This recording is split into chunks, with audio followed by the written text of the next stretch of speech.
some tarot readers do, I particularly like is once we find out more about the right direction, and let's say if some clients, it's their first time doing tarot or they don't trust it, and then they begin to gain confidence by doing this initial like spread. It's like, okay, it's making a bit of sense. Then you gain more confidence and you're willing to open up more. So before we move on to the next part, is there anything you want more information on? So let's say here, you could be like asking, what is the link between these two? Or like the cycle you just mentioned, what is causing the cycle? It may not tell you the exact answer, but it'll give you a clue. During the spread, you'll figure out, or even after you'll spend like a few nights and you may dream about it, or next week you'll think about it and say, okay, maybe that's what this card was trying to tell me. Is that something that you want to?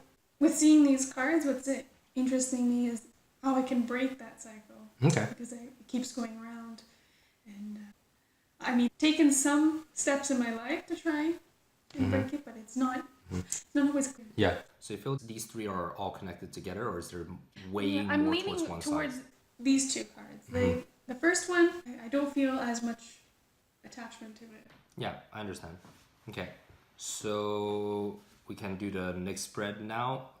Sort of something more specific, or do you want to find out more information about this specifically? Sort of like a food for thought thing. Would this give me a better idea of what I was wondering about? Yeah, it would. If this is sort of like your main focus right now, like a lot of your energy or focus is here, what we could do is we could take out a random card from the deck to sort of be like an amplifier to explain more about why this is happening, or just basically give more information on it. So let's say between these two, it's either the relationship between these two, or more specifically, one of the cards stand out more, but you're not exactly sure and we want to know more about it. So then a wild card would be able to sort of like amplify and explain it.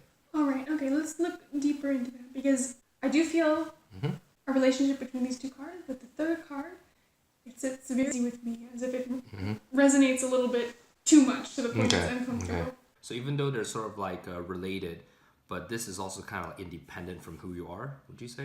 Do you know what I mean? Like, is this causing this? Or is it just coincidentally they're paired together, but they're not necessarily... I think it's related. It is? Okay, sure. So what you could do is you can just choose one random card here. Anyone is fine. Okay, place it.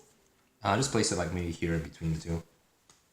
Okay, the King of Swords. So this is sort of like the modifier, or rather the advisor position. So what is it? The King of Sword, imagine it as someone who is similar to like a judge. Okay.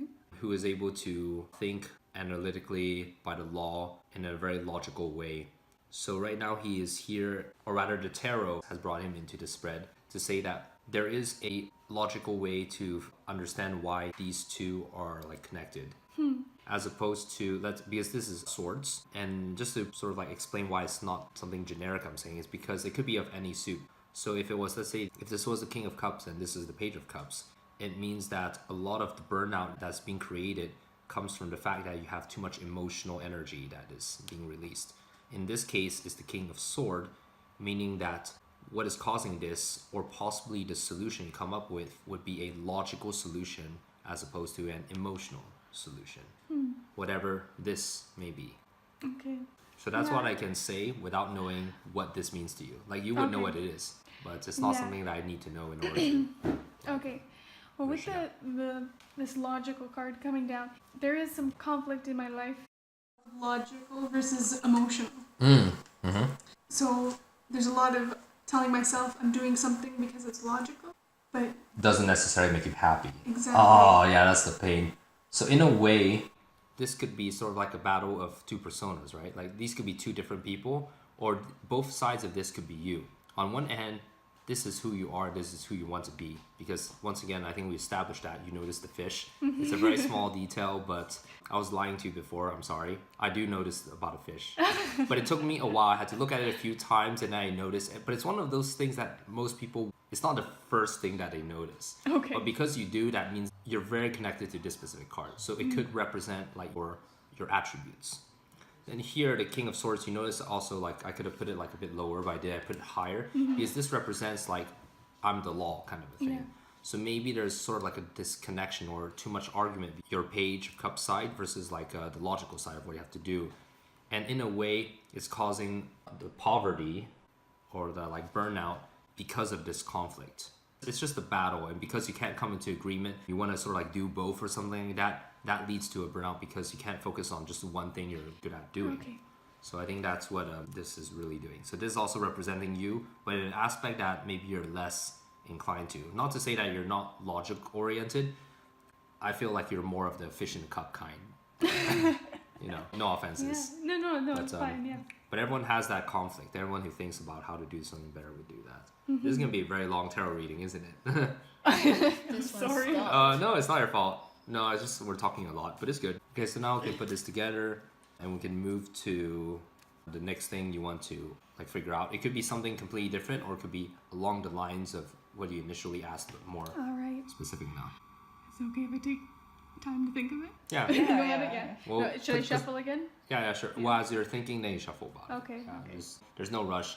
It's amazing what editing can do, especially when I don't have to do it. Ha ha ha. You can cut this part out. No.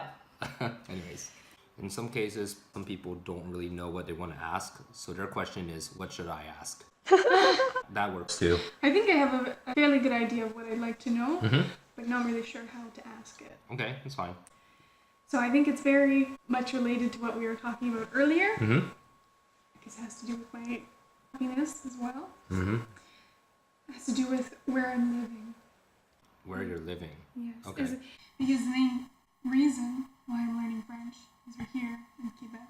Yep. So You have to speak. yeah, I've always thought that French is a barrier to my happiness. That if I could speak it, then I could have success here. But maybe it's more has to do with where I'm living. Maybe it's the city that's not bringing me joy. It's not the right environment for me. Mm-hmm.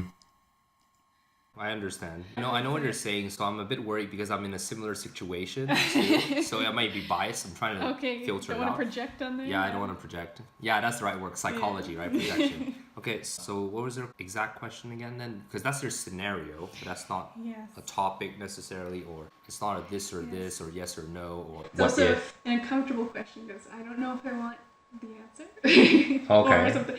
You don't have to ask, like if you're directly asking a question, the answer is more obvious. But if you want to like segue and you don't want to know the answer, that's fine too. I've refused to read tarot for myself for a specific reason. Like certain things I want to know, certain things it's okay if I find out later, Like, Yeah. Okay. so whatever you're comfortable with. A little bit more general, maybe I can ask, can I find happiness in this city? Is that... Sure. Yeah. Would you be willing to share like what is your definition of happiness? Is it career? Is it personal? Or we'll just do a general and Both career and personal. Finding a consistent job and then also finding the group you just fit in. Oh, I see what you mean. Okay, beautiful. Okay, so in that case, there's only two parts, right? You could either shuffle again, which will fast forward as you're shuffling, or you could just cut it in half. Great. Okay, so which one will be more career oriented? Which one will be more personal? This one is career. This is personal. Okay, so this is serious. This is sort of fun. Yeah. Kind of. Okay, so which one do you want to do first? Let's get the boring things. I get the boring stuff out. Okay, so I'm gonna do a 3-card spread again. Actually, I'm just gonna do it like this. Okay. I hope like this captures everything. Does it? Hello. So we'll get the boring stuff out of the way. Boring stuff. King of Cups. Okay. So there really seems to be like a huge conflict in terms of logics and happiness. Because like earlier on, this relates to the previous reading too, whereby there was the King of Sword, right? So now you have the King of Cups, and you're originally Page of Cups. So here you sort of have like a more understanding, like emotional fatherly figure, so to speak, who could be like, in spirit, or could be yourself, or it could be a friend or someone who has these attributes to you, who's generally telling that, well, in the end, you still have to do what you love. You're, even no matter how serious you are about something, career, this and that, if it's not something you love, it doesn't matter how much you get paid. This next one. Swords in there. Yep. You want to tell me what you see in this one before I explain what it means? It looks like he's working for someone other than himself. He's doing it for some other people. It seems like maybe he knows this is what to do. Okay. Do you see yourself in this picture anywhere among these people, or is it just a general narrative that's happening? I can imagine myself as the man there. Which one? The hooded one, or okay? The one rowing the boat there. Okay, so you're bringing these like clothed people. Who are these people? You know, I would imagine that maybe it's my mother and my brother. Oh. Yeah. Okay. And why are there swords there? Remember, still don't travel with WestJet. If you use Hopper and it says WestJet, cancel it now. I'm talking to you, by the way. Me? And her. Oh. And you.